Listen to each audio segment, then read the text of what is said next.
जय माँ। तो कुछ प्रश्न आए हैं इधर उधर से, पहले उनको टच कर लेंगे, फिर और अगर प्रश्न है तो वी कैन टेक दैट, और कोई प्रश्न नहीं होगा तो विल रीड सम पोयम। करीब 1.5 घंटे का समय है। तो पहला एक प्रश्न है, वो वैसे बहुत जल्दबाजी में मैंने उसका उत्तर दिया, मोनेस्टिक लाइफ। तो मोनेस्टिक लाइफ के प्रति लोग आकर्षित भी होते हैं, आज का युवा हो रहा है। स्वामी विवेकानंद ने इसकी बात की। तो मोनेस्टिक लाइफ के पहले तो 2 पहलू हैं, 2 प्रकार की मोनेस्टिक लाइफ है। मैंने देखे हैं, कई आश्रम भी गया हूँ, देखे, स्वयं श्री अरविंद आश्रम में रह रहा हूँ। तो एक मोनेस्टिक लाइफ है जहाँ जीवन से आपको धीरे धीरे काट दिया जाता है। तो वहाँ पे क्या होता है, भोजन की व्यवस्था होती है, मेडिटेशन की वो होती है, अब कहीं कहीं बेयर मिनिमम जैसे मेडिसिन फैसिलिटी भी ऐड कर दी गई हैं, और बाकी जनमानस की सेवा लेकिन पुराने तरीके से, जैसे एलोपैथिक मेडिसिन या होम्योपैथी ट्रीटमेंट के लिए होगी, और ध्यान की सुविधा होगी, इस तरह के कक्ष होंगे, भोजन की सुविधा होगी। उसमें मुख्य चीज़ ये है, एक मोनेस्टिक लाइफ, आप जीवन से थोड़े कटने लगते हो, और मानवीय संबंधों का उसमें स्थान नहीं है, बॉयज़ गर्ल्स की मिक्सिंग नहीं है। तो ये मोनेस्टिक लाइफ अदरवर्ल्डली दिशा में जा रही है, कहने का अर्थ ये है।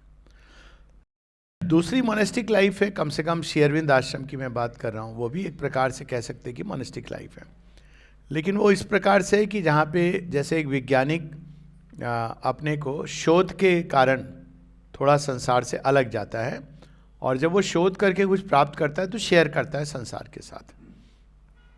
तो श्री अरविंद आश्रम में सारी एक्टिविटीज़ रिप्रेजेंटेड है, कला है, विज्ञान भी है, सोलर एनर्जी का पायोनियर रहा है आश्रम, बहुत कम लोगों को शायद पता होगा, अभी भी है चमन लाल जी यूएन वगैरह में जाके, और कला के क्षेत्र में, काव्य के क्षेत्र में श्री अरविंद ने बहुत कुछ इसके बारे में कहा, उनके एक्सपेरिमेंट। शिक्षा के क्षेत्र में पायनियर रहा है, अंतर्राष्ट्रीय शिक्षा केंद्र, वहाँ ये नहीं कि शिक्षा दे दी जाती है गरीब बच्चों को, गरीब अमीर का इशू नहीं है, इशू है नए प्रकार की शिक्षा, कौन क्वालिफाई करेगा नहीं, वो भी एक मॉडल है।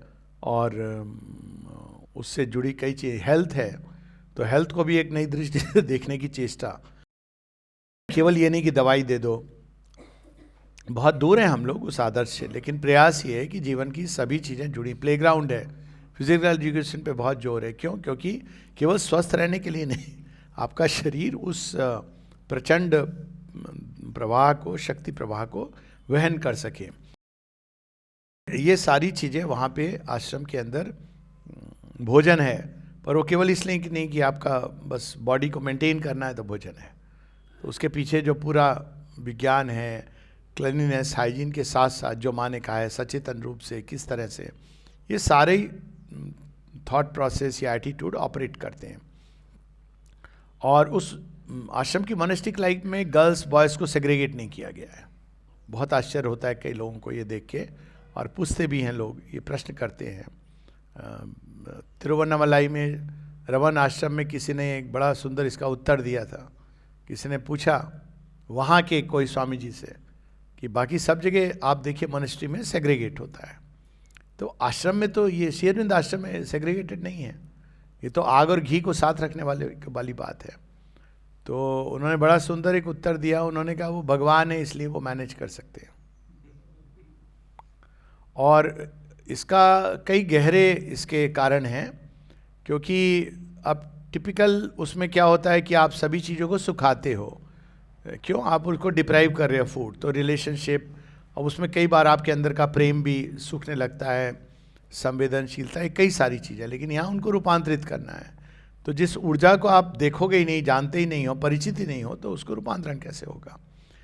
तो ये सारी चीज़ें हैं जो ये अलग तरह की मोनेस्टिक लाइफ है। और मेरा मानना है कि पुराने समय के गुरुकुल इस प्रकार के होते थे, और एक बहुत वेदों के प्रकांड पंडित, नाम भूल रहा हूँ, उन्होंने कई ट्रांसलेट किए वेदों के, हाँ थैंक यू, दामोदर सातवालकर। वो यहाँ पर जब आए तो उन्होंने जब प्लेग्राउंड ये सब देखा तो उन्होंने कहा ऐसा मैं चाहता था कि कोई रियल वैदिक लाइट में कोई ऐसी जगह हो, तो यहाँ देख के मुझे इसका परिचय प्राप्त हुआ कि हाँ, यहाँ पर ये चीज़ हो रही है।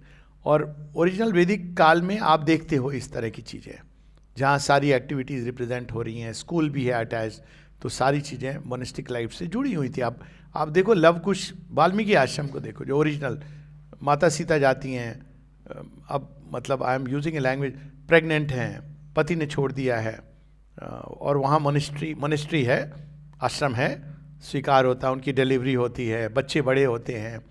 वहाँ पर प्रसंग भी है कि एक जो फेमस शांडिल्य, उनका विवाह भी होता है, प्रेम विवाह होता है मिथिला की एक लड़की से, वहाँ वो भी विवाहित होकर यहाँ आ जाती हैं। आप लव कुश को सब तरह की ट्रेनिंग दी जाती है। आप दुष्यंत शकुंतला भी आश्रम में है, गंधर्व विवाह भी होता है, संतान भी होती है। ये जो ओरिजिनल कंसेप्ट है वैदिक काल का, वो जीवन को काट के नहीं था, तो इसलिए वो भी एक मोनेस्टिक लाइफ है। क्यों? क्योंकि आप उसको थोड़ा प्रोटेक्शन देते हो, और जो भी होता है मनुष्य की वृत्तियां वो एक प्रोटेक्टेड फील्ड में हो रही हैं, और यहां तो रूपांतरण है, तो वो एक प्रोटेक्टेड ऊर्जा क्षेत्र में ये चीज हो रही है। लेकिन वह मोनेस्टिक लाइफ जिसमें जीवन से हम काट करके चलते हैं, वो एक व्यक्ति का आदर्श हो सकता है, कोई समस्या नहीं है। कई तरीके हैं भगवान को जाने के, एक एक्सट्रीम संन्यास भी होता है।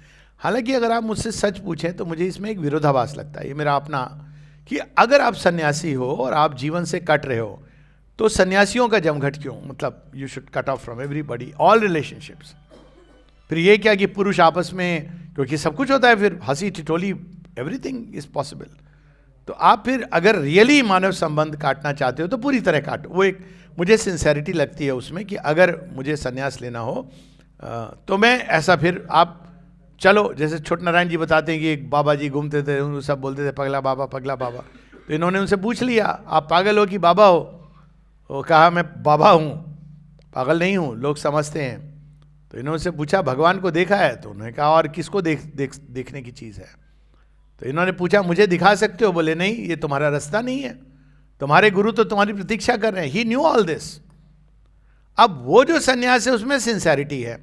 अगर आप सन्यासी हो और संसार को अल्टीमेटली, मैं ये नहीं कह रहा हूं कि बीच में, स्वामी विवेकानंद एक अनूठे व्यक्तित्व हैं, तो उनकी बात मैं नहीं कर रहा हूं, पर अंततः अगर सन्यास माया है तो आप किसको जाके बता रहे हो कि सन्यास माया है? देश विदेश में क्या लेक्चर दे? अगर अद्वैत की ये पैराडॉक्स है कि there is no individual soul but only ego जो रिसाइकिल हो रही है, तो ईगो का तो अपने आप में कोई परमानेंट अस्तित्व नहीं है। आप किसको जगा रहे हो? उसमें कई सारी समस्याएं हैं, लेकिन वो उसमें मैं नहीं जा रहा हूं, मेटाफिजिकल डायलेक्टिक्स में। मैं केवल सिंसेरिटी की बात कर रहा हूं कि वो एक विरोधाभास है कि अगर आप सिंसियर हो तो फिर एक स्वामी नहीं जाएगा। Swami Vivekananda is a man with a mission, he is an exception, that's what I am saying, कि जो जिन्होंने ऑरेंज रोब को जस्टिफाई किया, but there are many who do not justify it.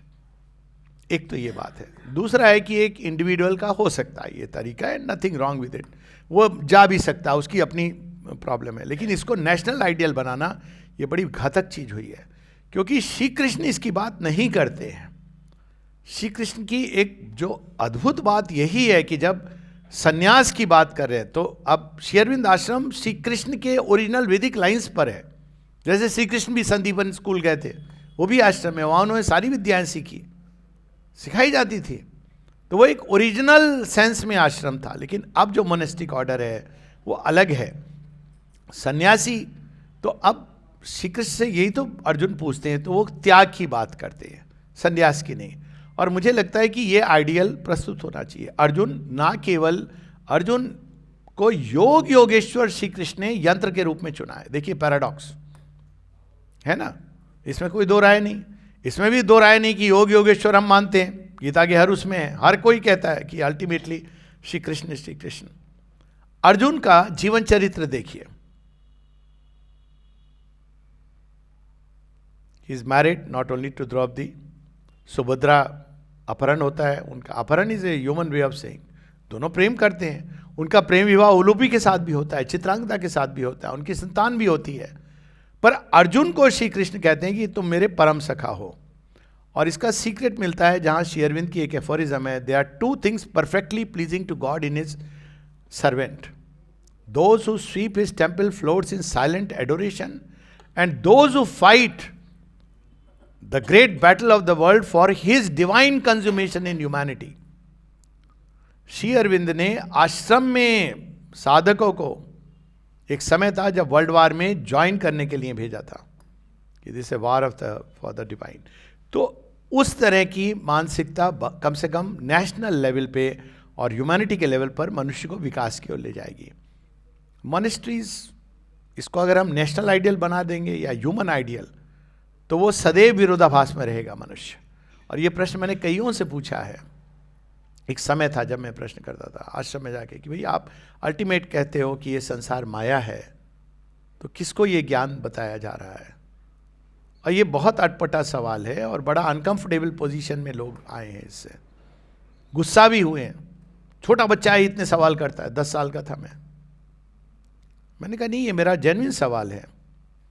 ये अगर माया है, वहाँ पे मनी भी आता है, सब आता है, everything come. So I feel कि कम से कम नेशनली हमको ये आइडियल हटा देना चाहिए। और ये कैसे हटेगा? किसी को कोई रेगुलेशन नहीं करना है।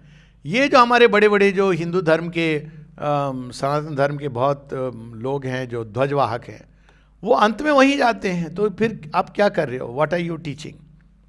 Bye your own example you are teaching the opposite. आप फिर भारत को उसी विपन्नता की ओर ले जा रहे हो।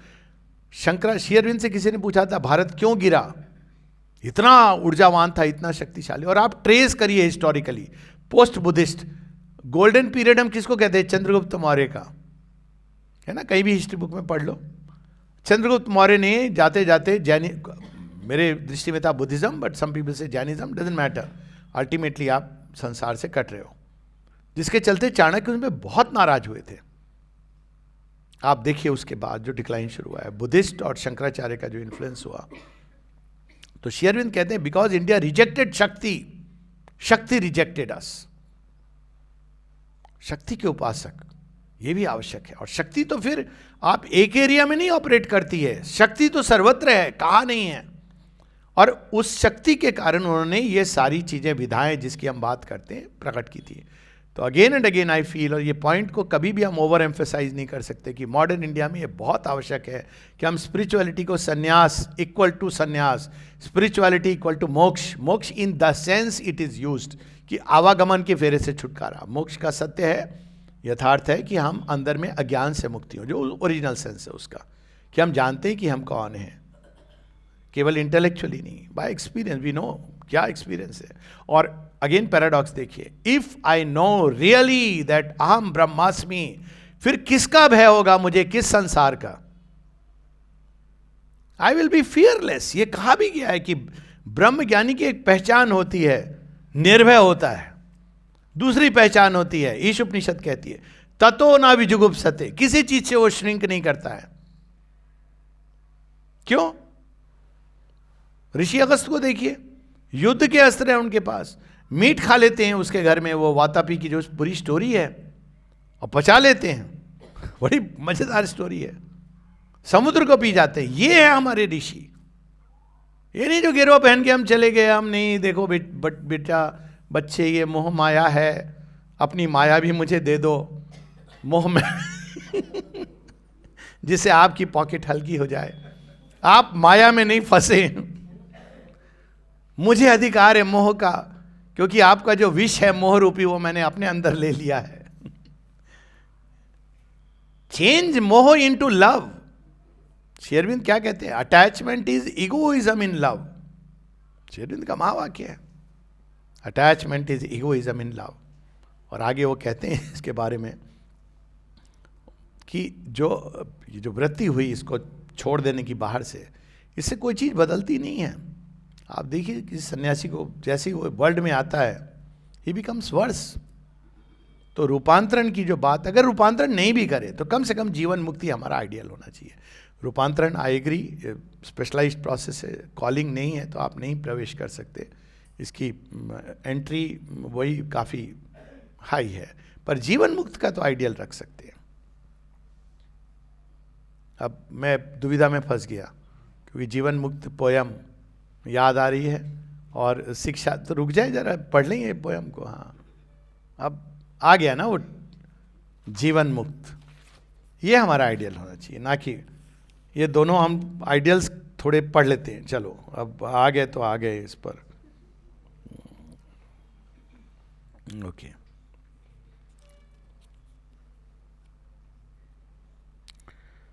हाँ, ये प्रभु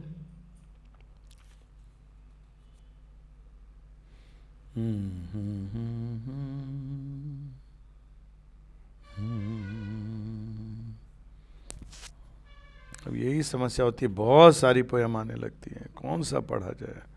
ओके, जीवन मुक्त तो पढ़ेंगे पढ़ेंगे, और इसके साथ में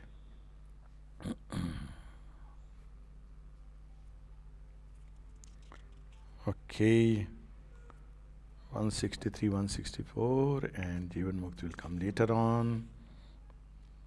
Poems in new meters.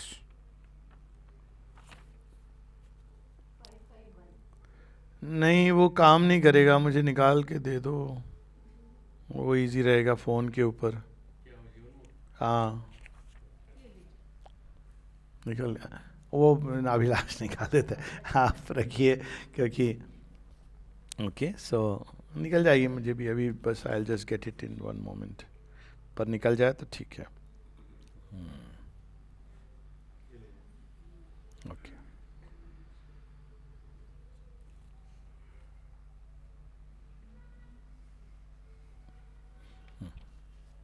क्योंकि हम लोगों ने ये दो आइडियल्स की बात करी, तो हाँ रूपांतरण की जो बात है वो अलग है। ये एटलीस्ट स्पिरिचुअली भी भारतवर्ष में ये दो आइडियल्स रहे। श्री कृष्ण ने जीवन मुक्त का आइडियल रखा है, तो लेकिन पहले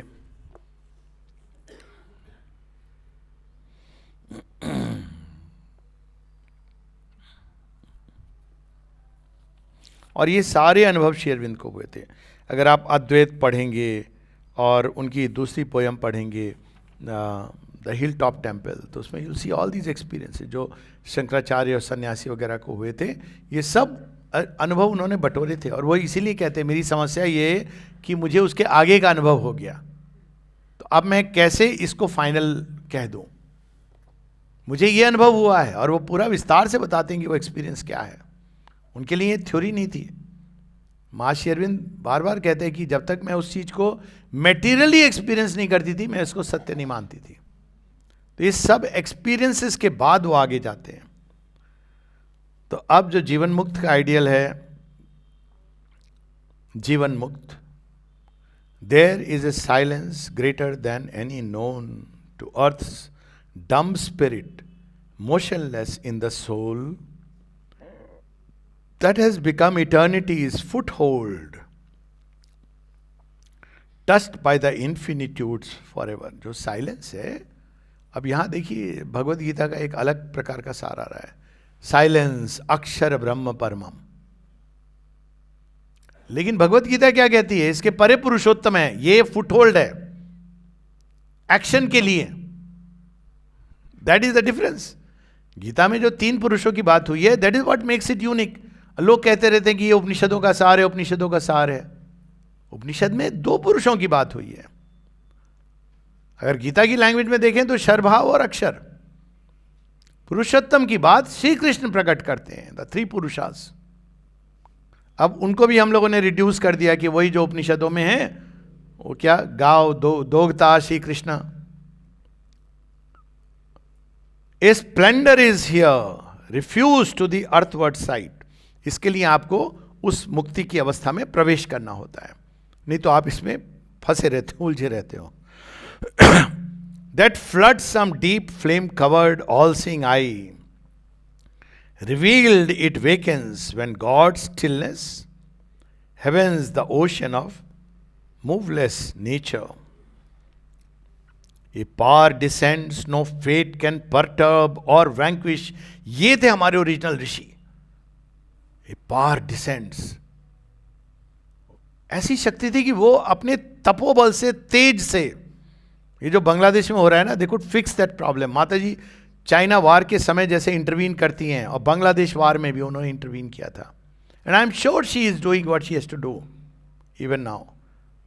वो ये नहीं कि हम जाके या तो वो सीना इंस्ट्रूमेंट बनेगी या जो भी होगा बाहरी इंस्ट्रूमेंट बनेगा। They had this capacity. Dadhichi अपनी बोन्स दे करके वृत्रासुर का वध का वो करते हैं। एक शक्ति है, उसको अपने अंदर अर्जित करना, उसकी अर्चना करना, उसको प्रकट करना। कामर देन माउंटेन्स, ये कौन सी शक्ति है जो डिस्टर्ब नहीं होती है। श्री अरविंद का माता जी बताती ना, जब वो जाती हैं रूम में साइक्लोन आया हुआ है देखने को, कि भाई खिड़कियां बंद कर दूं मैं, देखती हैं श्री अरविंद अपने डेस्क पे लिखते जा रहे हैं, खिड़कियां खुली हैं, ना हवा का वेग, ना एक बूंद पानी अंदर आ रहा है, perfect silence is pervading, mastery over the elements. शक्ति होनी चाहिए ये, और ये मटेरियल पावर तो इसका एक छटाक है, तो दैट शुड बी। मायावाद ने शक्ति को रिजेक्ट किया है। A single might of luminous quite tirelessly bearing the worlds and ages. फिर आनंद को भी हमने रिजेक्ट किया। शांति शांति शांति होता है ना अंत में, ओम शांति शांति शांति। श्री अरविंद कहते हैं हम कौन है? आनंदस्य पुत्रस्य। अब जब श्री कृष्ण कहते हैं ममे वंश, तो यही बात कह रहे हो। ए bliss surrounds with ecstasy everlasting, N absolute high seated immortal rapture. इसी को तंत्रों ने प्रयास किया उस शक्ति के नर्तन को पकड़ने का लेकिन अंत में उन्होंने उस शक्ति को भी एक डोर बनाया टू एंटर इनटू पुरुष। बट नेचर की कितना कुछ बढ़ सकता है। An absolute high seated immortal rapture possesses sealing love to oneness.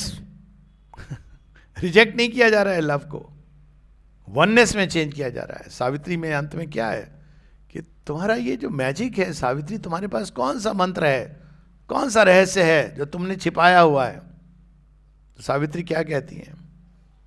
Awaken to the meaning of my heart, that to feel love and oneness is to live. यहां तो उल्टा है, सब त्यागना क्या है? वृत्तियों उनकी जो लव को नहीं त्यागना है, लस्ट को त्यागना है। Baby with the bath water नहीं त्यागना है,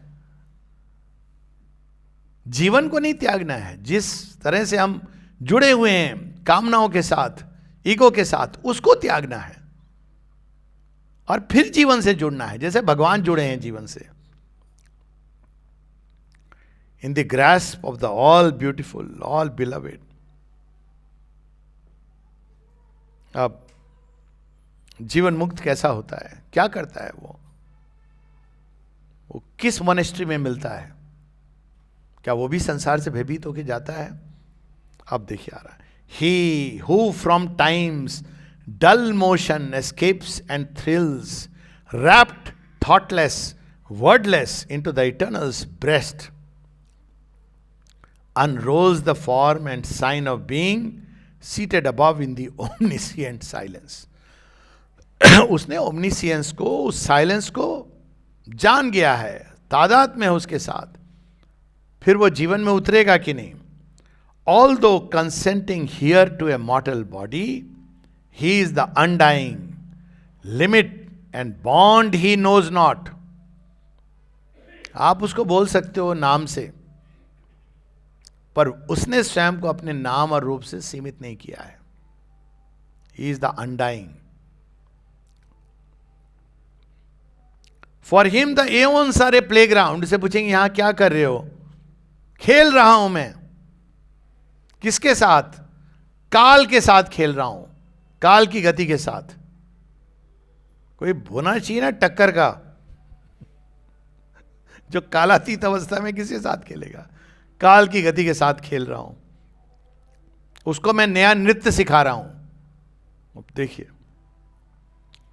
for him the play aeons are a playground, life and its deeds are his splendid shadow.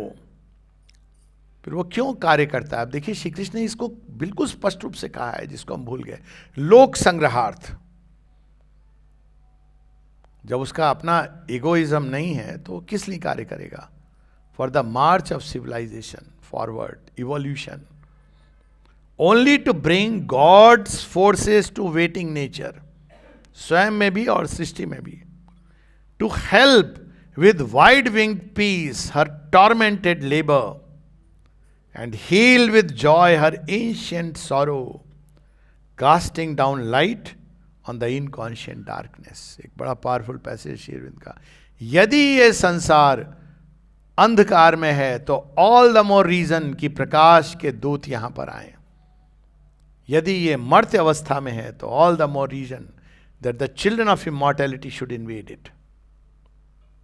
कहते ना ये छलना है, यदि ये छलना है तो और भी आवश्यकता है कि सत्य यहां पर आप स्वयं को प्रकट करें। छलना एक ओरिजिनल सेंस में नहीं है, वो तो आवरण है, तो सत्य क्या है वो प्रकट करे। Only to bring God's forces to waiting nature, to help with wide wing peace her tormented labour, and heal with joy her ancient sorrow, casting down light on the inconscient darkness, he acts and lives। कि जीवन का प्रयोजन है, job description है। संसार से क्यों भागेगा? ट्रेडिशनल मोक्षवादी धारा में कर्म है, पर कर्म इज ए प्रिपरेशन टू मोक्ष। उसके बाद कर्म का औचित्य समाप्त हो जाता है। मुक्ति के बाद कर्म का कोई औचित्य नहीं है। यहां पर वो कह रहे हैं कर्म का औचित्य है। क्यों कर्म करेगा जो मुक्त है? इसलिए सृष्टि के अंदर प्रकाश और आनंद और उसको लाने के लिए। When things are mind smaller motives, इसलिए नहीं कि मेरा नाम, नेम, फेम, मनी इसके लिए नहीं काम करेगा, परिवार का भरण पोषण करने के लिए इसके लिए नहीं काम करेगा। तभी तो श्री कृष्ण से ये तभी तो आता है योगक्षेम वहां में हम की लॉजिक। ऐसे नहीं है कि मैं श्री कृष्ण पर आश्रित हो गया।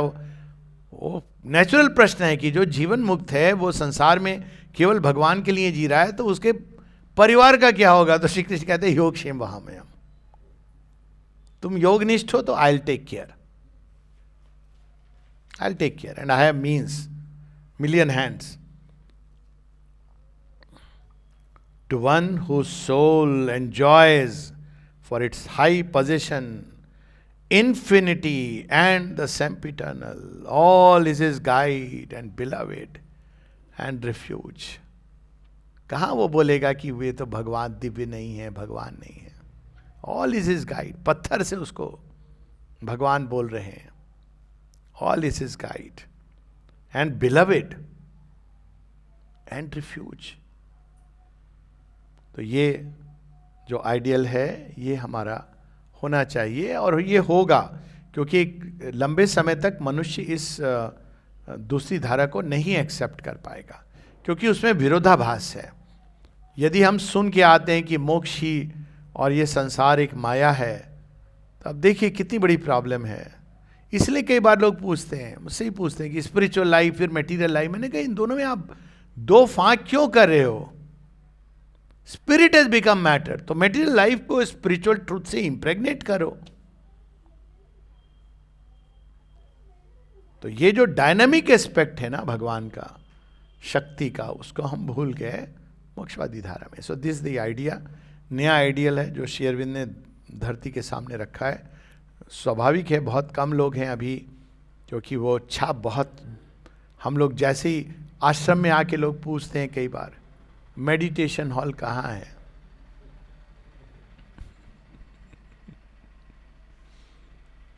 कहना पड़ता है कि भैया सारे डिपार्टमेंट, प्लेग्राउंड, आश्रम कहीं चले जाओ सब मेडिटेशन हॉल है। नहीं नहीं, वो अलग से बैठने वाला मेडिटेशन, ऐसा नहीं है। श्री अरविंद के योग में ऑल लाइफ इज योगा। आप करें अलग से बैठ के, ये नहीं कोई, इस योग में भी है, पर वो जो एक टेंडेंसी। फिर कहते हैं प्रवचन कहाँ होते हैं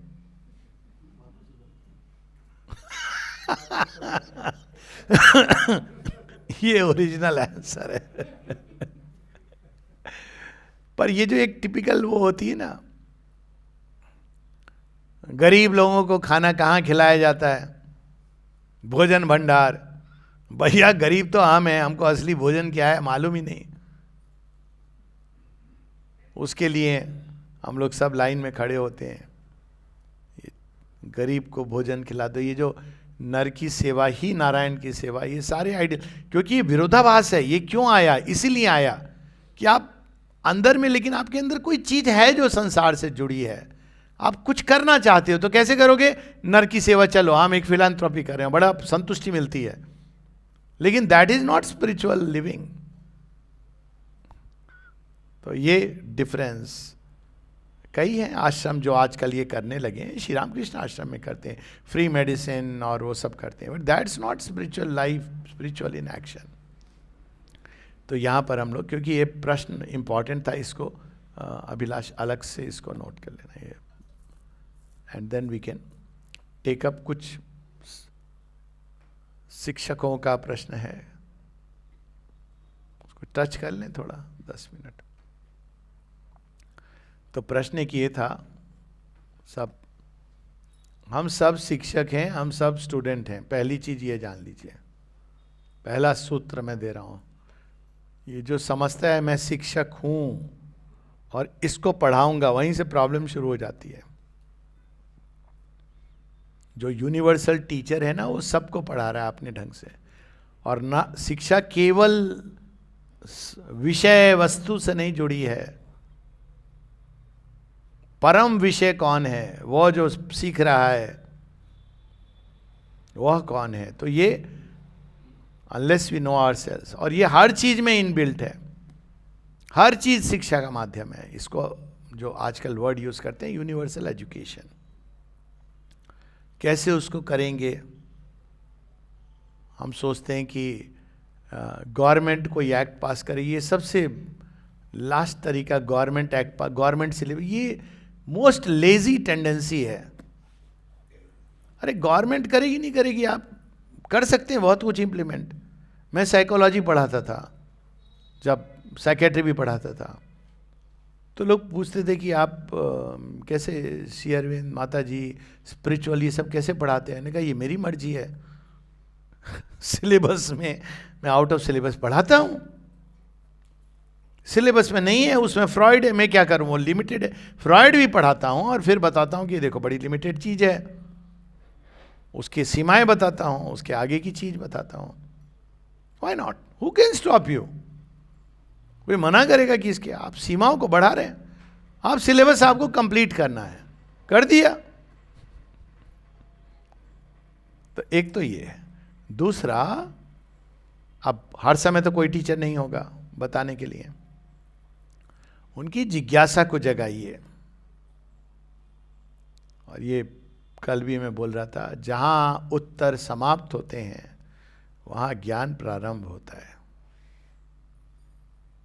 पुस्तकों के उत्तर, पुस्तकों के प्रश्न उत्तर की सीमा होती है, उसके आगे जब आप प्रश्न करते हैं, what more, what is beyond, यही तो क्वेस्ट है। मोक्ष के परे क्या है? अब अल्टीमेट कर ले, कुछ है? तो ये प्रश्न बच्चों के अंदर आजकल हैं। ऐसे प्रश्न करते हैं कि भगवान के आगे क्या है? करते हैं, उनको अधिकार है। भगवान कहां से आया? ये प्रश्न उनके सब वैलिड है, कोई इनवैलिड कोई क्वेश्चन नहीं है।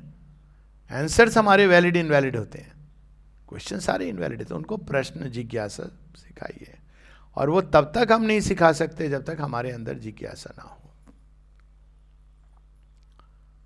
हमारे यहाँ इतने उत्तर हैं कि हम लोग प्रश्न करना भूल गए हैं। एक बड़ी प्रॉब्लम है। हर चीज के लिए एक उत्तर है। पीड़ा कष्ट क्यों? अरे तुम्हारे पूर्व जन्मों के कर्म है। अच्छा अच्छा ठीक है। कोई प्रश्न नहीं करता भैया कौन से जन्म में कौन से कर्म थे, किसकी पीड़ा हम भुगत रहे हैं। नहीं, बुरे कर्म किए होंगे कोई। अच्छा, बुरा कर्म क्या होता है डिफाइन तो कर दो। तो बुरा कर्म ये होता है कि तुम बुरे ढंग से पैसा कमाते हो। तो वो सामने जो 3 कौड़ी सील है, वो तो हम जानते हैं कि वो आटे के अंदर क्या क्या मिलाता है, वो असली मिठाई नहीं मिलाता बनाता, वो तो सारा ही मिक्सचर कर रहा है। वो तो 3 मंजिला मकान बना लिया है, कोरोना के नाम पे लोगों ने घर बना लिए। इसको तो कुछ नहीं हुआ, कोरोना भी नहीं हुआ। और हमारे दादाजी तो बहुत अच्छे थे, इनकम टैक्स भी भरते थे। अब पूछेंगे हम, नहीं नहीं वो तुम समझे नहीं, वो पुराने जन्म का कोई हिसाब, ये जो तू कर रहा है इसका अगले जन्म में मिलेगा। कौन से जन्म में? हो सकता है 5 जन्म बाद, 10 जन्म बाद। लगता नहीं कभी अटपटा? पर कभी प्रश्न नहीं किया, क्यों नहीं किया? पूछिए, सीक्रेट है ये। अब मैं तो करता था ये सब, लोग बड़े परेशान हो जाते थे। जितने बाबा आते थे ये सारी चीजें यही कहते थे, ये बहुत आपका मम्मी जाती थी, ये जो बच्चा है ना आपका, ये बहुत तर्क करता है। जनेऊ पहनाया जब उपनयन हुआ तो पहले मैंने कहा कि मैं तो नहीं पहनूंगा। बोले क्यों? मैंने कहा समस्या ये है कि आप मुझसे एक वचन मांगने वाले हो जो मुझे पता है, जो मैं नहीं कर सकता। तो क्या वचन मांगते थे? कि मैं सदा सत्य बोलूंगा। मैंने कहा I can't promise you this. अब देखा जाए तो कोई समझदार होता तो वो समझता कि मैं ये एक सत्य ही बोल रहा हूं, कि आई कांट प्रॉमिस। मैं प्रॉमिस कर दूं और नहीं करूं वो तो बहुत गलत बात है। प्रॉमिस ही नहीं करूंगा। आप प्रॉमिस मुझसे क्यों ले रहे हो ऐसी जो मैं नहीं कर पाऊंगा? लॉजिक वॉजिक छोड़ो। मैं चलो मान लिया आपने पहन लिया, I can't fulfil this promise.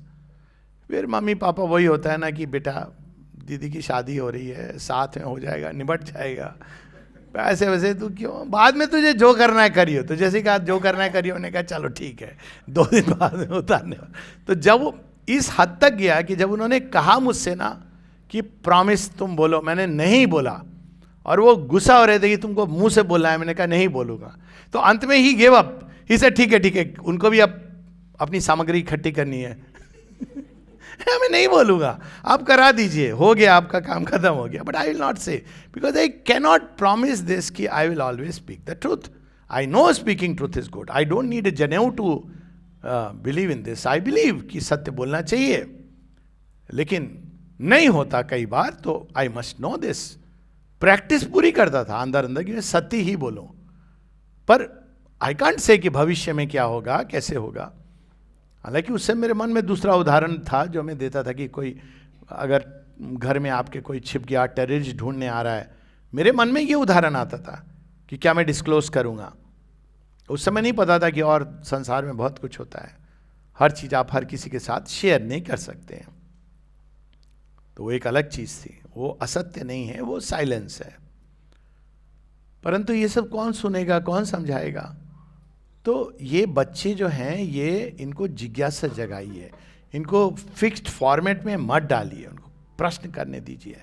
एक सेशन होना चाहिए ओनली क्वेश्चन आंसर सेशन, और जिसमें उनको किसी प्रकार का प्रश्न, आप देखिए अचंभित होंगे, फ्री फ्लोइंग क्वेश्चन, हफ्ते में 1 दिन,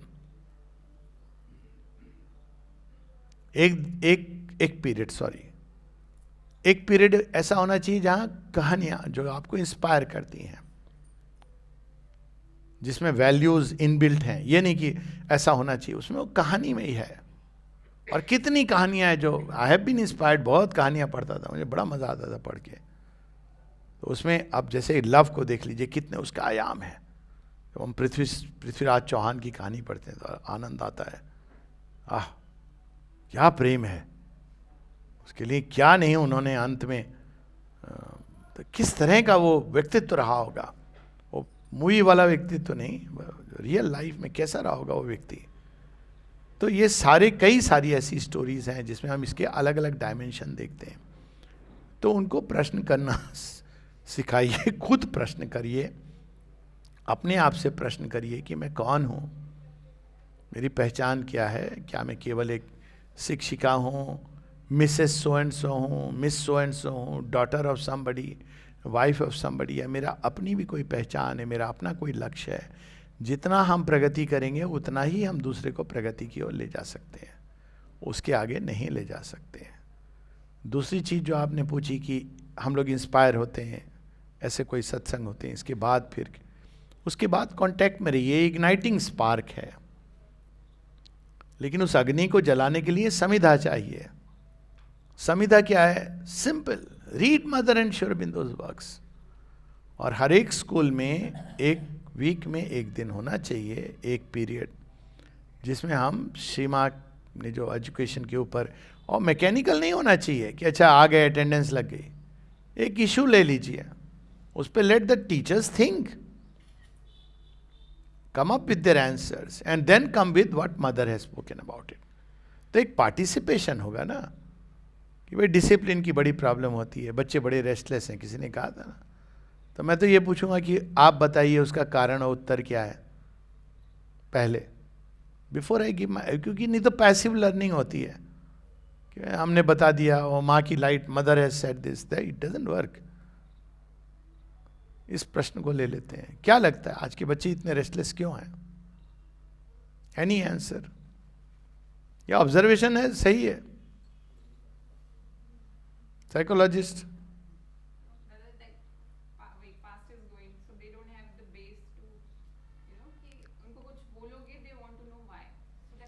हाँ, वो तो एक पार्ट है, एग्रीड, इंक्विजिटिव है, लेकिन रेस्टलेस क्यों है? रेस्टलेस हम कब होते हैं? अब देखिए, इसको अगर प्रोब करेंगे, सारी किताब हमारे अंदर है, हम रेस्टलेस कब होते हैं? जब हमारे अंदर एनर्जी, हाँ, कुछ करना चाहती है ना, एनर्जी है ज्यादा तो कुछ करना चाहती है। नॉर्मली हम किस प्रयोजन से कोई चीज करते हैं? कौन सी चीज हमको प्रेरित करती है, मूव करती है कुछ करने के लिए? डिजायर, है ना। अब देखिए, अभी कोई आए, दोस्त आ रहा है, देखिए कैसे हो जाते हैं लोगों के, नहीं तो फुस बैठे थे, अच्छा अरे मेरा दोस्त आ रहा है, उठ के खाना भी बन रहा है, ये बन रहा है, सब बन रहा है, हो गया ना। वो डिजायर प्रेरित करता है, ये ऑर्डिनरी, वो स्टेप बाय स्टेप। लेकिन डिजायर की समस्याएं होती है spiritual consciousness point of view से, तो हम उसको क्या रिफाइन कर सकते हैं?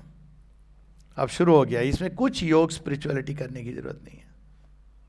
कैसे आप रिफाइन कर सकते हैं? ये घरों में कैसे सिखाते थे? मिठाई बनी है, बहुत अच्छी बनी है, वेरी गुड, स्टार्ट विद भगवान को भोग। आप बैठ गए ना, उसके बाद पहले कौन खाएगा? ये सारी जो प्रोसेस थी, बड़ों में पहले कौन खाएगा? अब पहले हम लोग कहते थे कि लेडीज, वो जो घर की जो लेडी होती थी लास्ट में खाती थी, वो पेशेंस ये सब डेवलप होता था। उसका कारण था कि वो भाई खाना कम ना पड़ जाए, ये भाव बहुत सुंदर था। पर ये नहीं कि सारी औरतें बाद में खाएंगी, दैट डजंट मेक सेंस। ठीक है, तो अब इसमें आप मॉडिफाई करें, तो आप क्या ट्रेन कर रहे हो? अब इस पर बड़ी बड़ी किताबें लिखी जाएंगी, इमोशनल एजुकेशन, उसका क्या सार तत्व है? Delaying gratification. तो अब क्या कह रहे हो आप? डिजायर भी जब आपको मूव कर रहा है तो आप ऐसे नहीं, हाँ मैं इसको इमीडिएटली ले लूं। डिलेइंग ग्रेटिफिकेशन क्या होता है? एक प्रोसेस है, एक स्टेप है, एक चीज डेवलप होती है। देखिए कितना अंतर होता है। एक विवाह में आप क्या करते हो? डिले करते हो ग्रेटिफिकेशन को, और एक है कि इमीडिएटली। अब उसमें क्या होता है कि चीजें टूट जाती हैं। क्यों टूटती हैं? आप ग्रेटिफाइड हो गए, खत्म हो गई बात। आपने एक दूसरे के बीच में परस्परता को जोड़ा नहीं, समझा नहीं। It's not about love marriage और arrange marriage, but you must learn to. इसके कई हमारे उसमें थे सिस्टम में, गौना होता था फिर विदाई होती थी, ये दो अलग चीजें थी, है ना। बीच बीच में आप समझते हो एक दूसरे को, फिर फिजिकल एक्ट भी आता है। लेकिन फिजिकल एक्ट यही नहीं था कि भाई फिजिकल एक्ट। अब यहां आपको कुछ ब्रह्मचर्य, कुछ नहीं समझाने की जरूरत है, केवल इतना समझना है कि डिजायर को भी दो प्रकार से हम एक्सप्रेस करते हैं। एक gratification, instant gratification, McDonald culture, दूसरा तवे पर आंच पर पका के खाना। हो गया ना डिफरेंस? इंस्टेंट ग्रेटिफिकेशन वाला कल्चर जिसमें रेस्टलेसनेस अब बढ़ती चली जा रही है। आज की जनरेशन को ये नहीं पता है, वो रेस्टलेस होती है, इंस्टेंट ग्रेटिफिकेशन चाहिए। तो somebody has to explain। यहाँ डिजायर को समाप्त नहीं किया जा रहा है।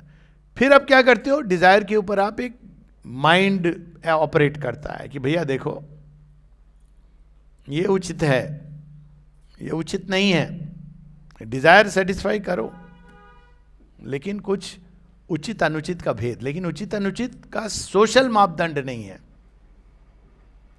एक एग्जाम्पल ले लेता हूं, अगेन फिजिकल रिलेशन है। अगर प्रेम नहीं है तो अनुचित है। हमारे वेदों में अगर 8 प्रकार का विवाह देखें तो एक गंधर्व विवाह है। गंधर्व विवाह में कोई माता पिता कहीं इन्वॉल्व नहीं है, पर उसको मान्यता दी गई है। लेकिन राक्षस विवाह को मान्यता नहीं दी गई है। राक्षस विवाह है बलात्। आप विवाह करते हो, जोर जबरदस्ती करते हो। तब देखिए कैसे आप सिखा रहे हो, धीरे धीरे, step by step, from the gross to the subtle, delaying gratification, putting it under a discerning mind. अब उसके बाद इतना भी अगर सीख जाएं बच्चे संयम, तो बहुत आगे चले जाएंगे। पर रेस्टलेसनेस है, तुम बड़े रेस्टलेस, चुप हो जाओ, बैठो, अरे उनको एनर्जी का विस्फोट हुआ है आज के युग में, वही एनर्जी, ऊर्जा का प्रचंड विस्फोट हुआ है।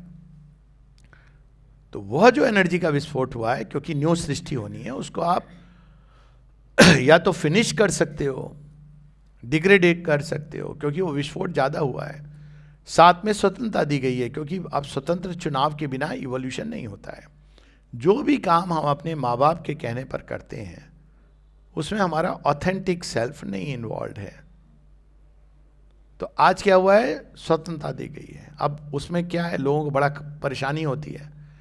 श्री अरविंद से किसी ने पूछा कि आपने इतनी स्वतंत्रता दी हुई है सबको, you have given a long rope to everyone, इतनी लंबी रस्सी आपने दे रखी है कि आदमी उसके अंत में जाके हैंग कर ले खुद को। डिसाइपल ने पूछा। श्री अरविंद कहते हैं Superman cannot be created in any other way. अब ये जो फ्रीडम है, ये कैसे ऑपरेट करती है? अब आपकी जो अंदर में चीजें हैं वो सामने आती हैं, पहले भी थी, हम सब जानते हैं। कहाँ थी?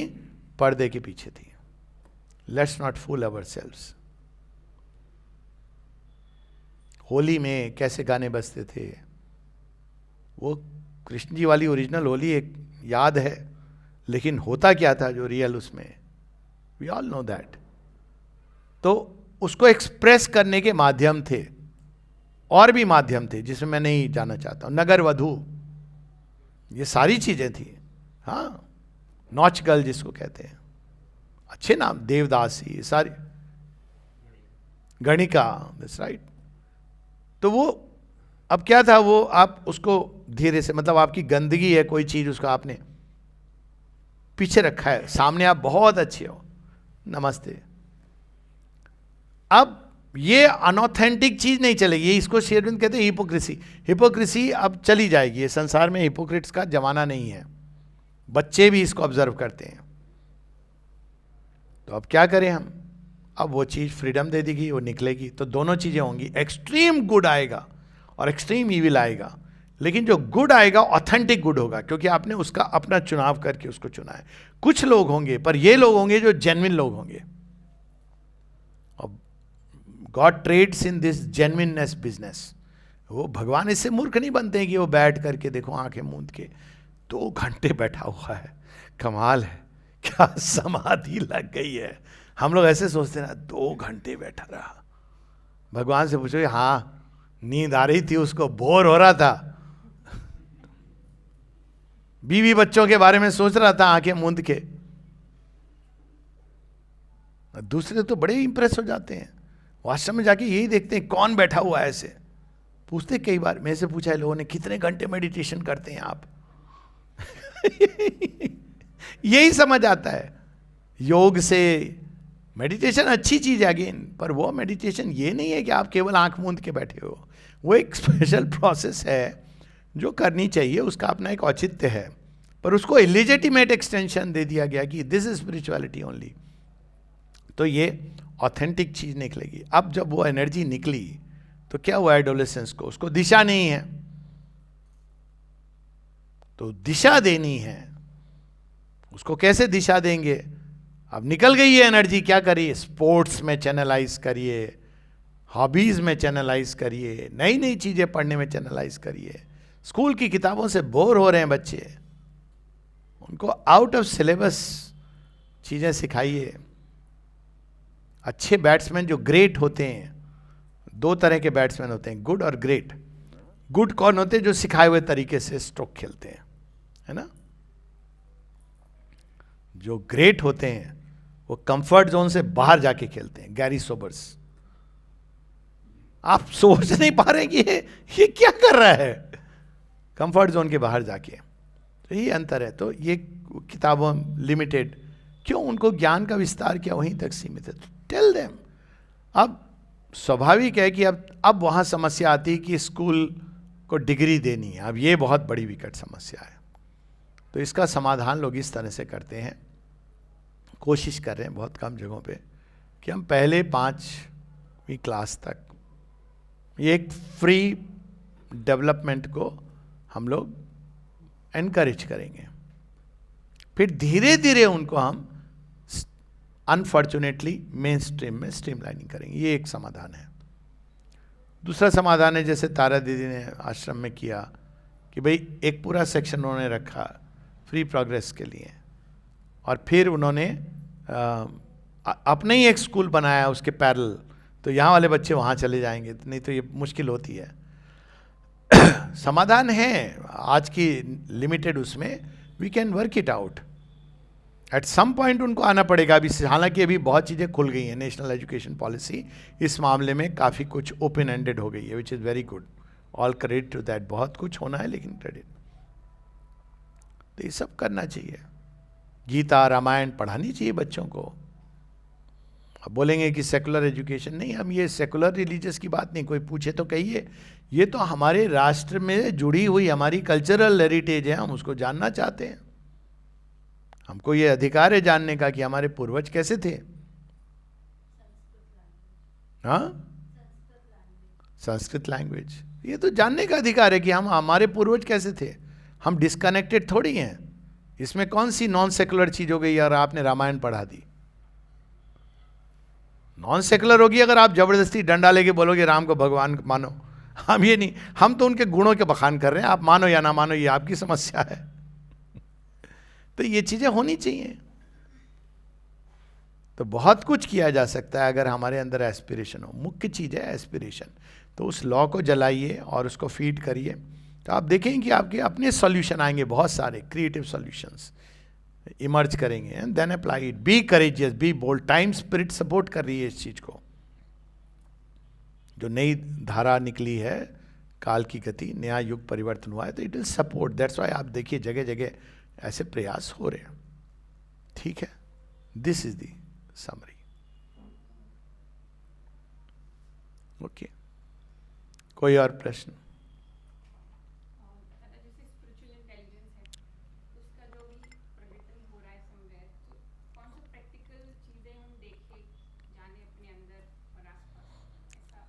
पहले मैं प्रश्न समझा दूं क्योंकि सब लोगों को उससे कनेक्ट होना। नॉर्मली जब हम लोग एक शब्द यूज करते थे IQ, इंटेलिजेंस कोशेंट, तो ये IQ जो है बहुत, ये भी एक चाल थी। चाल क्या थी कि हम सुपीरियर रेस हैं, ये वहाँ से शुरू हुआ था। तो जो ओरिजिनल IQ टेस्ट है ना, साइमन बिनेट की, तो आप देखोगे उसमें 10-15 सवाल ऐसे होते थे जो केवल वेस्टर्न कल्चर में जो बड़ा हुआ वो बोल पाएगा। तो ये समस्या हुई, तो उन्हें प्रूव कर दिया ये जो इंडियंस हैं, अफ्रीकन्स हैं, इनकी IQ 15 लोअर है और इसलिए हम सुपीरियर हैं। ये स्टार्ट ऐसे हुआ था, हम सुपीरियर हैं। फिर लोगों ने कहा ऐसे कैसे, तो उस पर और एक्सपेरिमेंट हुए। फिर बाद में ये दूसरे टेस्ट आए जो नॉन लैंग्वेज स्किल से रिलेटेड थे। तो एनीवेज अभी बाय एंड लार्ज IQ एक मॉडिफाई करके कि भाई एक इंटेलिजेंस है जो आपके चीज़ों को समझने में, और उसके कई आयाम हैं, प्रैक्टिकल है इत्यादि है, उसको आमतौर पे हम इंटेलिजेंस कहते हैं। उसमें कई डायमेंशंस हैं, मेमोरी है, जजमेंट है, वो छोड़ दीजिए उसको। फिर एक नया कंसेप्ट आया, वो आता EQ। EQ is emotional quotient, जिसकी बात मैं कर रहा था। ये हमारे यहाँ हम लोग क्या है ना, ब्रांडिंग नहीं जानते। तो वो डेविड गॉडमैन ने वो किताब लिख दी और दुनिया लेके घूम रही है, अरे EQ क्यों। मैंने कहा भगवत गीता में ये बात लिखी है, इससे कहीं आगे की बात लिखी है। आपको वो वेस्टर्न एक ठप्पा चाहिए और उन्हें नाम दे दिया EQ, बड़ा फैंसीफुल नेम, IQ EQ, और बड़ा प्रचलित हो गया। हम समोसा कहते रह गए, उन्होंने उसको क्या टोटा किला या क्या रोटी पराठा, उसको रैप्ड पराठा रोल को कुछ और कह दिया। और ऐसा मार्केटिंग हुआ, जाके आप मेनू देखते हैं तो लगता है ये क्या चीज़ होगी। हाथ में आता है। अब लगता है हमारे घर में तो इसको मम्मी पराठे के अंदर भर के दे देती थी, हम तो खाते रहते थे और वो ज़्यादा स्वादिष्ट होता था। हाँ, बरीटो, पैसे भी लग रहे हैं और ये उल्टा पुल्टा नाम। तो they know how to sell a product. तो पहले तो हमको समझ आनी चाहिए। अब EQ क्या है, डिलेइंग इमोशनल ग्रेटिफिकेशन। तो उन्होंने प्रूव किया ये, टू द क्रेडिट, कि जो डिले करते हैं इमोशनल ग्रेटिफिकेशन, रियल लाइफ में वो ज़्यादा सक्सीड करते हैं। क्योंकि आईक्यू से हम समझते हैं कि ज़्यादा इंटेलिजेंस ज़्यादा सक्सेसफुल होगा, लेकिन ईक्यू के बिना वो नहीं होगा। क्यों होगा? वो अपनी बीवी से भी तर्क करेगा, हर जगह वो पहले मैं। तो अब ऐसा व्यक्ति को कौन झेलेगा? पुराने समय में औरतों के पास चॉइस नहीं होती थी, आदमियों के पास भी, पर जनरली ये बीमारी अब नहीं झेलती हैं, कहती रखो तुम अपना ज्ञान अपने पास। हो गया ना अब आपका, क्योंकि आपको लग रहा है आईक्यू मैं तो बहुत बड़ा काम कर रहा हूं, पर आपको ईक्यू रिलेशनशिप में कैसे हैंडल करना है, इमोशनल क्वेश्चन नहीं है। तो ईक्यू आया, उसके कई आया। अब जो ये बात कर रही है वो एसक्यू। मेरे एक मित्र ने इसको डेवलप होने में, मतलब पहले उसने मुझे दिखाया था कि मैं डेवलप कर रहा हूं स्पिरिचुअल कोशेंट। तो स्पिरिचुअल कोशेंट क्या है, तो उसकी वो बात अपनी जगह छोड़ दो, उसने अपना क्राइटेरिया बनाया विच स्पिरिचुअल कोशेंट क्या है? अगर आप ओरिजिनल ईश उपनिषद की उसमें जाएंगे तो it is going beyond the limits and the boundaries. जैसे EQ is delaying gratification, IQ is with in the limits and boundaries. How well you can going beyond the limits and the boundaries. तो आप इसको एक generalise कर रहे हो, जिसकी बात हो रही थी question should change into quest. Wherever there is the urge to go beyond the limits and boundaries, आपके अंदर पहले तो क्रिएटिव सर्ज प्रकट होगी, क्योंकि अब आप सीमा के बाहर जा रहे हो ना, तो आपके अंदर कोई नई चीज प्रकट होने की संभावना। तो not to be satisfied with standard answers and seek to know more, to understand more, to go beyond scripture, to go beyond religion, to go beyond ideology। और ये बच्चे आजकल आ रहे हैं, मैं मिलता हूं ऐसे बच्चों से, बड़ा आनंद आता है। वो किसी फॉर्मेट में नहीं है, वो ना रिलीजियस है ना आइडियोलॉजिकल है, और सब पकड़ के उनको लेने की कोशिश कर रहे हैं, पर वो अद्भुत हैं। और अगर आप उनको फिट करने की चेष्टा करोगे ना, परेशान हो जाओगे, नचा देंगे छोटे कन्हैया की तरह आपको। तो ये बच्चे आ रहे हैं एडोलेसेंस, मैं देख रहा हूं ऐसे बच्चों को, वो फॉर्मेट में नहीं आते हैं। क्यों? क्योंकि वो इसके आगे जाना चाह रहे हैं, उनके प्रश्न हैं, आजकल प्रश्न करते हैं लोग। This is the sign of an increasing spiritual quotient. Spirituality कहाँ से शुरू होती है? क्वेस्ट से शुरू होती है ना, इस जगत के परे क्या है। तो हर विषय में आप इसको लाओ। एक उदाहरण, राष्ट्र क्या है? Ask children. अब हमारे यहाँ एक नेता कहते हैं कंट्री है जो धूल मिट्टी है, सभी कहते हैं लोग। मुझे बड़ा दुख होता है कि भारतवर्ष में भी अभी तक हम राष्ट्र एक लिविंग गॉडेस है, इसको नहीं समझ सके अभी भी। तो गो स्टेप बाय स्टेप कि भाई ये जनता का जो जनमानस है, जन समूह है, जनगण है, तो मतलब कि राष्ट्र तो कब से, आप अगर राष्ट्र को देखेंगे तो भूखंड में कितनी चीजें आई हैं, कितने उथल पुथल आए हैं। उसकी जैसे एक इंडिविजुअल की फिजिकल बॉडी है, वैसे ही क्या किसी राष्ट्र की एक इमोशनल बॉडी होती है? आप ढूंढ के देखिए, आपको मिलेगी, जिसको हम इनहेरिट करते हैं जब एक राष्ट्र में जन्म लेते हैं। क्या उसकी कोई मेंटल बॉडी होती है? एक सोच का तरीका, यू विल सी कि there is a mental body. क्या उसकी कोई आत्मा होती है? ये भी मिलेगी। If you search you will find. तो children should be led to this vision that a nation is not just a piece of land. After all piece of land है, तो इसके लिए कौन झगड़ा करेगा भाई? मिट्टी के लिए। तो देखिए उससे क्या होता है, आपकी पूरी सोच भी बदलती है, आपका एक्शन बदल जाता है। अगर आप मुझे बोलोगे कि भाई ये कंट्री तो केवल एक धूल मिट्टी है, पीस ऑफ लैंड है, तो मैं कहूंगा इसके लिए जान कौन देगा? बेवकूफ़ी लगती है। इसको किसने पजेस किया नहीं किया, इट इज इररिलेवेंट। और ये विचारधारा एग्जिस्ट करती है आज। अगर आप कम्युनिस्ट व्यक्ति से पूछोगे तो वो यही कहता है, it is a piece of land. इतनी भयानक विचारधारा है ये। If it's a piece of land, तो आपने हमको क्या, जमींदार झगड़ा कर रहे हैं, वही छीनो झपटो, यही तो विचारधारा में अल्टीमेटली। इसलिए उनके यहाँ ये कंसेप्ट है, बैरल ऑफ ए गन आप छीन लो तो आपकी हो गई, धर्म का कोई स्थान नहीं है। तो जब आप उसके पीछे पीछे जाओगे, then you see it is see the mother, उसने पोषण किया है आपके अंदर। ये विचार कैसे आए? क्योंकि राष्ट्र में कहीं ना कहीं किसी जगह वो एग्जिस्ट करते हैं जो आप इनहेरिट करते हो, अपनी मेंटल बॉडी आपकी शेप करता है, फिर उससे कई चीज़ें प्रकट होती हैं, जिसमें there are some Europeans in Indian bodies, there are some Indians in European bodies, कई चीज़ें आती हैं जो स्पष्ट दिखती हैं। तो हर एक राष्ट्र की अपनी एक सूक्ष्म देह होती है, और उसी प्रकार हर एक राष्ट्र की एक आत्मा होती है। कैसे आत्मा पता चलेगा? आत्मा तो अविनाशी तत्व है, बहुत सिंपल है। भारत के लिए तो बहुत ईजीएस्ट है, फ्रांस के लिए भी इजी है, अमेरिका तो नया नया जन्मा है।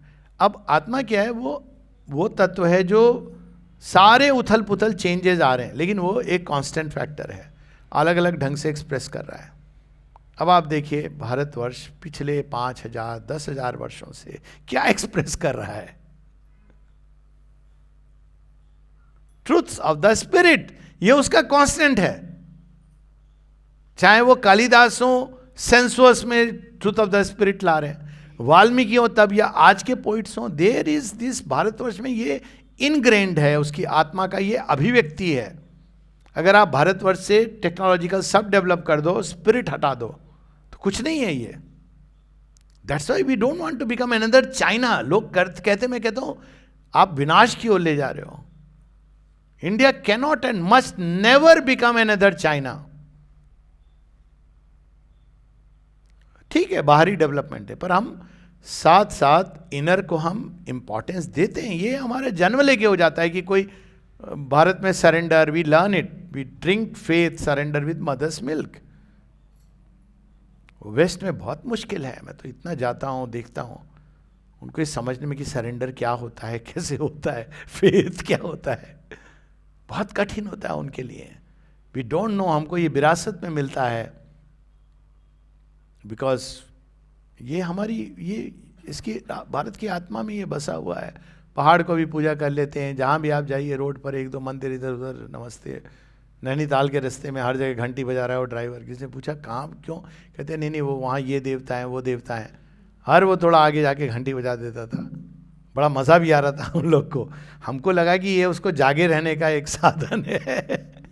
till किसी ने पूछा भैया आप घंटी क्यों बजा रहे हैं, कहते नहीं ये वो देवता का वहाँ स्थान है, ये उसका स्थान है, ये इनबिल्ट है हमारे अंदर।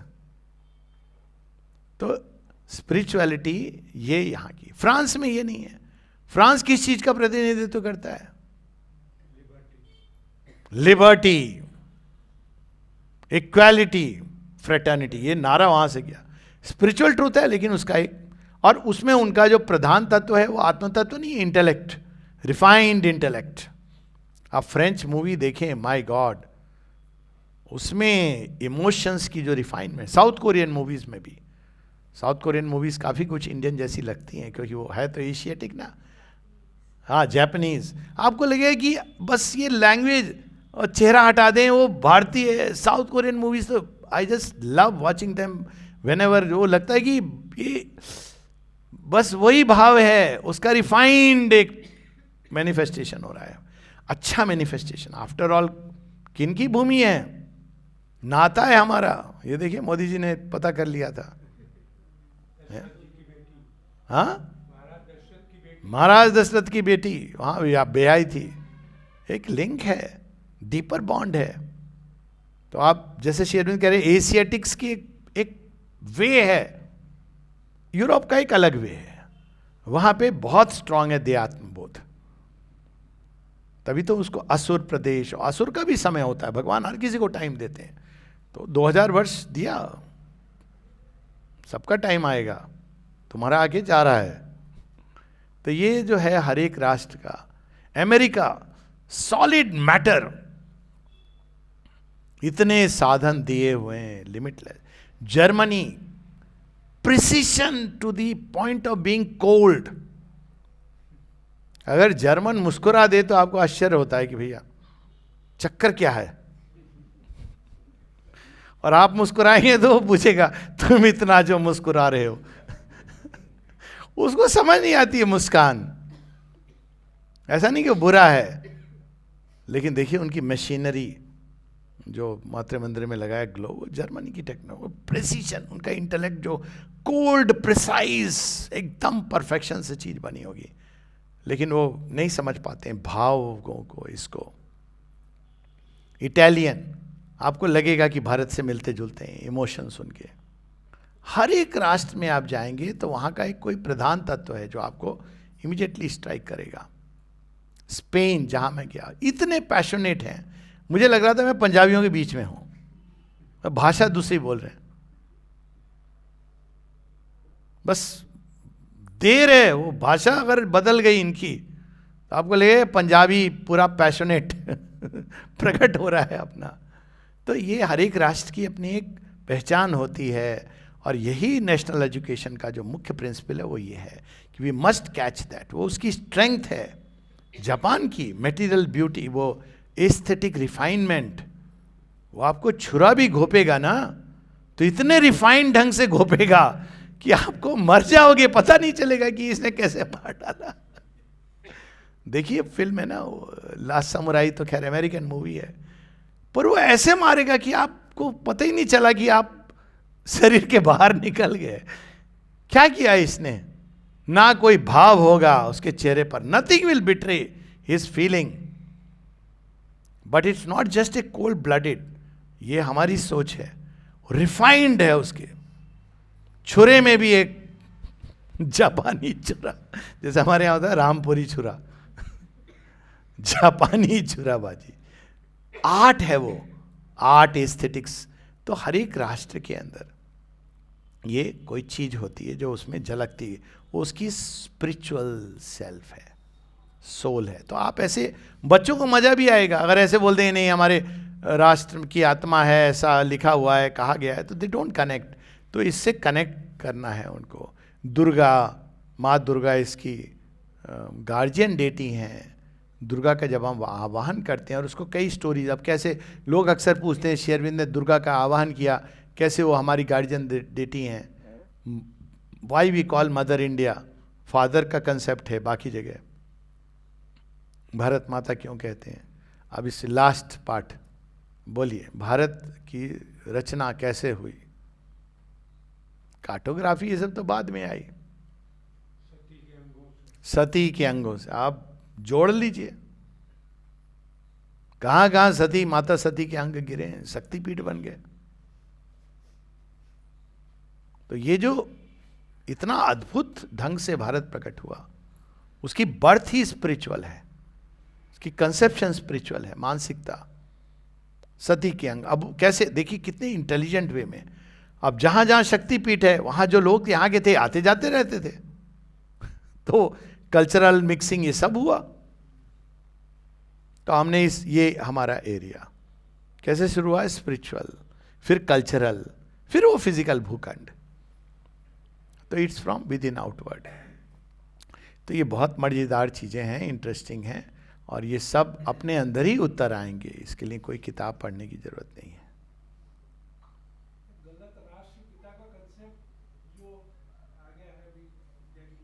राष्ट्रपिता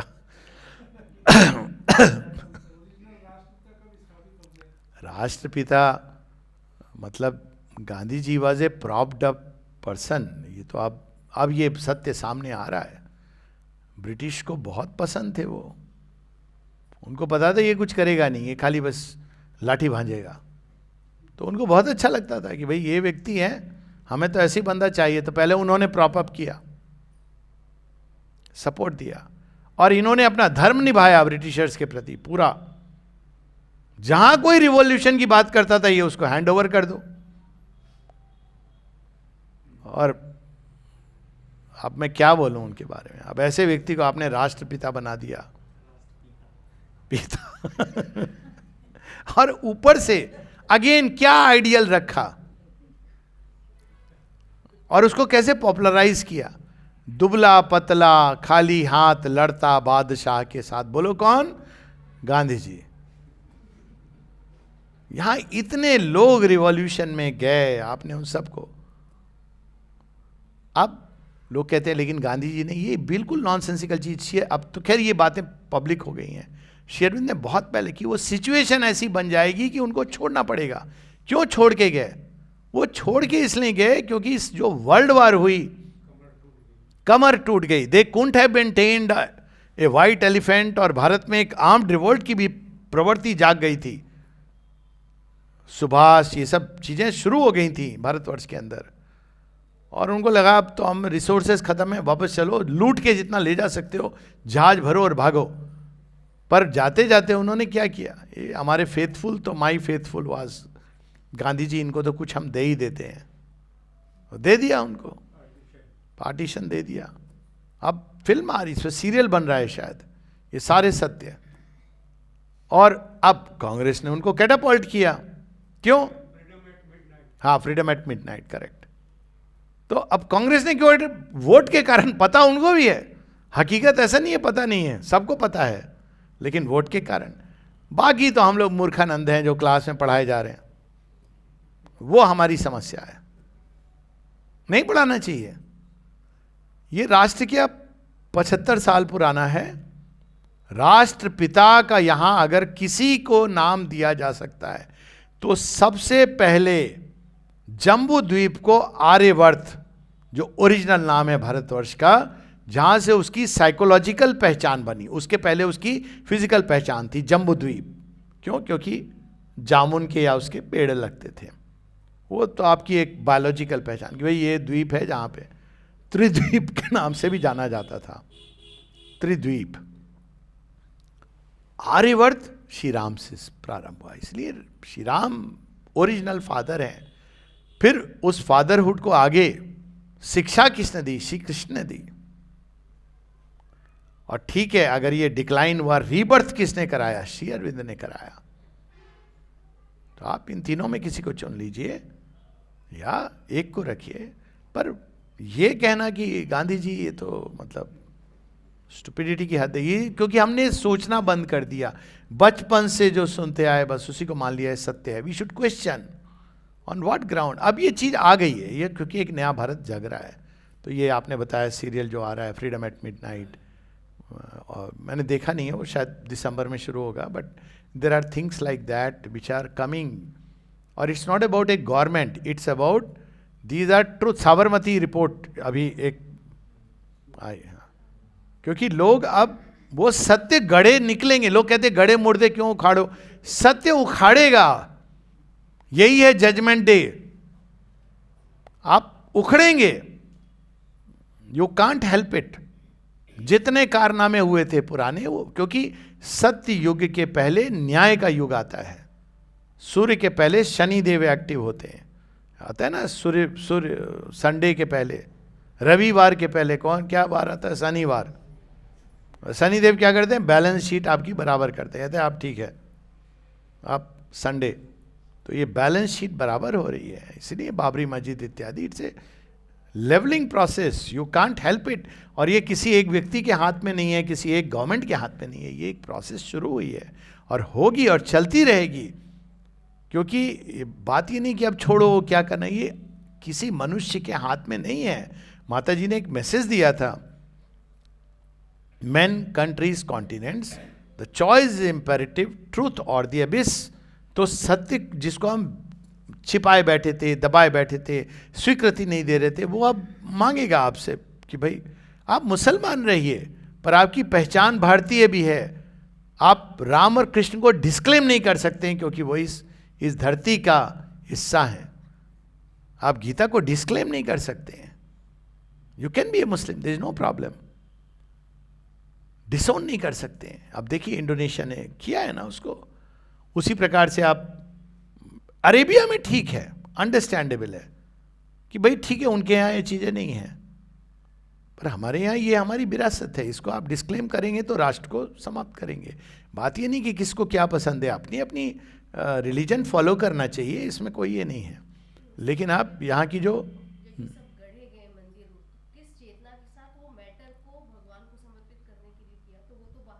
आए गई, आप वो तो शिव जी निकल रहे हैं अंदर से, मनुष्य इंस्ट्रूमेंट हैं, you just can't help it.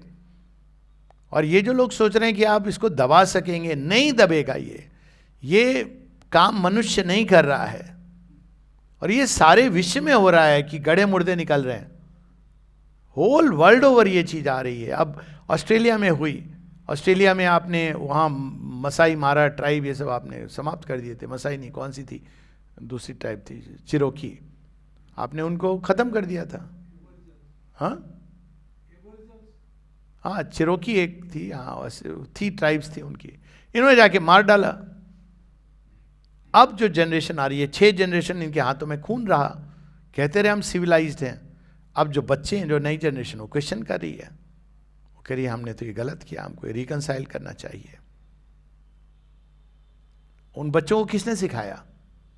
वो अंदर से आएगा उनके अंदर, we should reconcile, we must understand कि भाई ये किया तो हमने गलत। यही थॉट मुसलमानों के अंदर आएगा कि हमारे दादा परदादाओं को जबरदस्ती तलवार के जोर पर बदला गया था, और किसी का तो स्वाभिमान जागेगा। अरब में ठीक है, उनकी कोई समस्या नहीं है, पर यहां तो आपको किया गया था ऐसे। आप कब तक इस चीज को अस्वीकार करेंगे? और चूंकि अस्वीकार करते हैं, इसलिए आप देखिए ओवर ज्यादा करने की चेष्टा करते हैं, क्योंकि आपको प्रूव करना है कि we are we are more, the Muslims are much more Muslim than in Arabia, क्योंकि ये वांट टू प्रूव। तो ये बहुत सारी मानसिकता के अंदर चीजें हैं, तो ये तो आएगा। बहुत कुछ हुआ, ये किसी पॉलिटिक्स और पार्टी के हाथ में नहीं है, फ्रैंकली स्पीकिंग। ये उससे अलग हो गया, एक नई जो ऊर्जा है वो कार्य कर रही है। इट्स ट्रुथ कॉन्शियसनेस, वो व्यक्ति के अंदर, राष्ट्रों के अंदर, मानव समूह के अंदर इसको जगा रही है।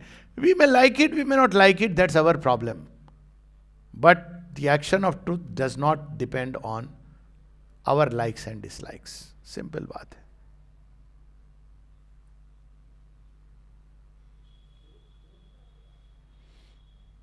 ओके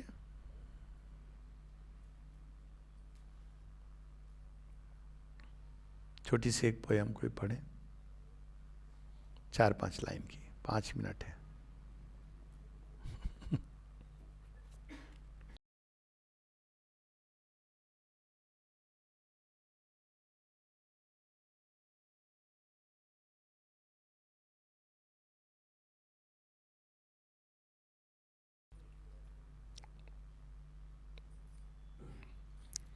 ये सीयर डीप हार्टेड, ये महेश्वरी जी की, पापा की बड़ी फेवरेट कविता होती थी। ये टोल्ड मी कि this one of his favourite poems. और हालांकि मैंने पढ़ी थी, पर उन्होंने सबसे पहले कि आओ मैं तुम्हें ये पढ़ के सुनाता हूँ। बड़ा एक प्राइवेट मोमेंट में ही हैड रेड दिस। तो चूँकि वो यहाँ से इतना जुड़े सेंटर से, तो वी शुड रीड इट। लेकिन इसमें ब्यूटी ये है, ये श्री अरविंद की एक प्रकार से कहें तो आत्म, उनका ही ये, वो कौन है, उनका जो एक ऋषि का तत्व है। तो ऋषि कौन होता है और वो क्या करता है, कैसे वो जीवन को, वो ऋषि की पूरी वो सीयर डीप हार्टेड, तो ऑटोबायोग्राफिकल एस्पेक्ट है उनका। सब कुछ नहीं कवर हुआ है, जीवन मुक्त में भी उनका अपना ऑटोबायोग्राफिकल एस्पेक्ट है, इसमें भी उनका ऑटोबायोग्राफिकल एस्पेक्ट है। लेकिन हम लोग चूंकि समय नहीं है, बस we'll read it.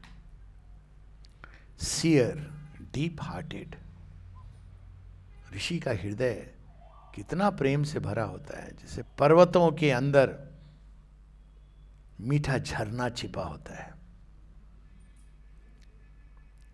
Seer deep hearted, divine king of the secrecy, सारे रहस्य उनको पता थे। वो भोलेनाथ जैसे बैठे रहते हैं, सारे रहस्य।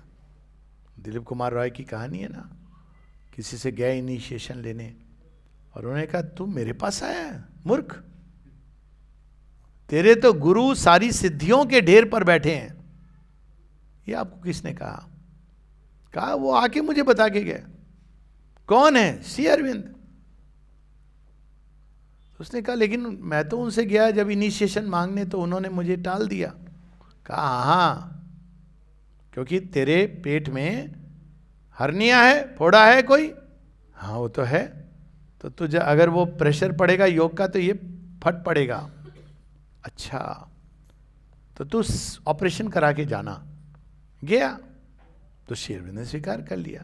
कहा आपने इतना कॉम्प्लिकेट रास्ता क्यों बताया, मुझे सीधा बता देते। उन्होंने कहा मुस्कुरा के, श्री अरविंद तुम विश्वास कर लेते मेरी बात पर? अंत तक वो विश्वास नहीं कर पाते थे। तुम विश्वास कर लेते यदि मैं ऐसा कह देता तुम्हें? तुम इतने नाना प्रकार के प्रश्न उत्तर करते। तो मैंने उसका सिंपल समाधान, अब तुमको विश्वास हो गया, मैजिकल कोई चीज हुई। उसने बोला तो सारे रहस्यों के वो ज्ञाता सावित्री पढ़िए, कौन सी ऐसी सिद्धि, कौन सा ऐसा ज्ञान जो उनके पास नहीं था। Divine king of the secrecies, occult fountain of love sprung from the heart of God. Sri Aurobindo का करुणा, प्रेम ही है ना जिसके चलते वो ये सब आंखें अपनी उन्होंने लिटरली खो दी, भौतिक आंखें, हम लोगों को नई दृष्टि देने के लिए। लेटर्स आफ्टर लेटर्स, एक ही प्रश्न को वही डिसाइपल बार बार पूछ रहा और वो उत्तर दे रहे हैं। ये नहीं कह दिया था ना मैंने, जाओ जाओ लाइफ डिवाइन पढ़ लो। क्या प्रेम है। रात रात को divine king of the secrecies, occult fountain of love sprung from the heart of God, ways thou knewest no feet ever in time had trod। जहां आज तक कोई नहीं गया था, कोई ऋषि, कोई मंत्र दृष्टा, कोई ये सब कोई नहीं गया जहां, वो पथ भी वो गए। और माँ का एक विजन है जहां वो देखती हैं एक ट्रेन जा रही है जहां सब लोग उतरते चले जा रहे हैं, फिर एक लास्ट स्टॉप आ जाता है, सब उतर जाते हैं। श्री अरविंद कुछ क्षण रुकते हैं, फिर कहते हैं no I will go further. तो वहां जहां कोई नहीं गया, words lipped shining the flame billows of wisdom's seas. Wisdom Kshir Sagar की इतनी सुंदर परिभाषा सुनी है। क्षीर नॉलेज, विजडम के सीज से मत करके जो उसका एसेंस है ज्ञान का, वो उनकी वाणी में समाहित है। तो जब हम उनकी वाणी पढ़ते हैं तो क्षीर सागर का जलपान कर रहे हैं, महाक्षीर सागर, if I may say so. Words sleep shining the flame billows of wisdom seas, vast in thy soul was a tide washing the coast of heaven. स्वर्ग में भी देवलोक में भी जहां पर कई प्रकार की चीजें पहुंच जाती हैं, नहीं होनी चाहिए, उनके हृदय के भाव इतने सुंदर कि वहां पहुंच करके देवलोक को भी वो स्वच्छ बना रहे। देवताओं ने भी उस भाव को धारण नहीं किया, इतना महत भाव, वास्ट इन दाई सोल। तभी तो मां कहती हैं जब 26 में उन्होंने कहा देवताओं को, आते थे ये नई लीला हो रही है, किसी शरीर से बंधोगे नहीं, हम आपको ऐसे हेल्प करेंगे, एक्सेप्ट श्री कृष्णा। तो vast in thy soul was a tide washing the coast of heaven. देवताओं को त्राण देने वाले कौन हो सकते हैं? देवताओं को शुद्ध परिष्कृत करने वाले कौन हो सकते हैं? Thoughts broke burning and bare crossing the human night. ये केवल शब्द नहीं है, ध्वनि नहीं है, ये शक्ति पुंज हैं, तेज पुंज हैं, प्रकाश पुंज हैं, यार कैप्सूल्स ऑफ लाइट। और ये अंदर जाएगी तो अपना काम करेगी। Thoughts broke burning and bare, कोई लाग लपेट करके नहीं, सीधा original. Thoughts sleep burning and bare crossing the human night. White star scripts of the gods born from the presses of light. देवता कैसे लिखते हैं? कहते हैं ना देवता विधि का विधान कैसे लिखते हैं? तारों की भाषा में। जो ओरिजिनल सेंस था ना एस्ट्रोनॉमी का, फिर वहां से एस्ट्रोलॉजी ने जन्म लिया कि अब आप पढ़िए star scripts of the gods. Shri Aurobindo उस भागवत विधान को धरती पर ला रहे हैं, थॉट्स से वो चीजों को बदल रहे हैं, तारों की गति से नहीं, अपने विचारों के प्रयोग की, वो वहीं से आ रहे हैं। Thoughts broke burning and bare, crossing the human night. white star scripts of the gods, born from the presses of light. जैसे अंगूर की बेल से निकलता है ना अंगूर का रस, वैसे उन्हें प्रकाश को स्क्वीज कर करके उसके एसेंस. लास्ट लाइन बड़ी टचिंग है. White star scripts of the gods, born from the presses of light, page by page to the dim children of earth were given. ये भी नहीं पूछा कि तुम तैयार हो पढ़ने को कि नहीं, दे दिया उन्होंने. ये श्री अरविंद की जो लेखनी है, ये उनका वरदान, प्रसाद, उनकी तपस्या का मतलब गिफ्ट है.